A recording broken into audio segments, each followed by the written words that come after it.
हिंगोली जिल्ह्यामध्ये 15 दिवसाच्या विश्रांतीनंतर कालपासून रिमझिम पावसाला सुरुवात झाली आणि त्याच रिमझिम पावसामुळे पेरणी केलेल्या सोयाबीनच्या बियाणे उगवून झालेल्या कवळ्या पिकांना जे आहे ते दिलासा मिळालेला आहे। आपण बघतोय की हे सोयाबीनचं शेत आहे आणि याच सोयाबीनला जे आहे ते 15 दिवसापूर्वी पेरणी केली होती, मात्र मोठा पाऊसच नसल्याने सोयाबीनची जी आहे ती वाढ खुटली। मात्र कुठेतरी आता हे सोयाबीन कालच्या पावसाने जे आहे ते हिरवं दिसत आहे। एकीकडे विदर्भामध्ये होत असलेल्या पावसामुळे हिंगोली जिल्ह्यातल्या काही भागामध्ये आपण बघितलं तर बन बर्डा शेनगाव तालुक्यातील या गावामध्ये जे आहे ते पुराने वेढा घातला होता। मात्र हिंगोली जिल्ह्यामध्ये अद्यापही नदी नाले त्याचबरोबर पैनगंगा, कयाधू आणि पूर्णा या तिन्ही नद्या तुडुंब भरून वाहिल्याच नाही। परिणामी ह्या नद्या वाहिल्या नसल्यामुळे जे आहे ते विहीर व बोरवेलची पाणी पातळी घटलेली आहे। त्यामुळे पिकांना पाणी देण्यासाठीही शेतकऱ्यांकडे पाणी उपलब्ध नव्हतं। मात्र कालपासून होत असलेल्या रिमझिम पावसामुळे या पिकांना जे आहे ते या पावसाने जे आहे ते या पिकांना ताडलेलं आहे। अद्यापही जिल्ह्यात मोठा पाऊस झालेला नाही। हिंगोली जिल्ह्यातील शेतकऱ्यांना मोठ्या पावसाची अजूनही प्रतीक्षा कायम आहे।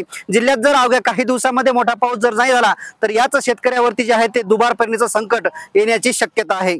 अजूनही जिल्ह्यामध्ये जवळपास 10% पेरण्या ज्या आहेत त्या अपूर्णच आहेत। कॅमेरामॅन ज्ञानेश्वर वानखेडेसह मी रमेश चेंडके, TV9 मराठी, हिंगोली।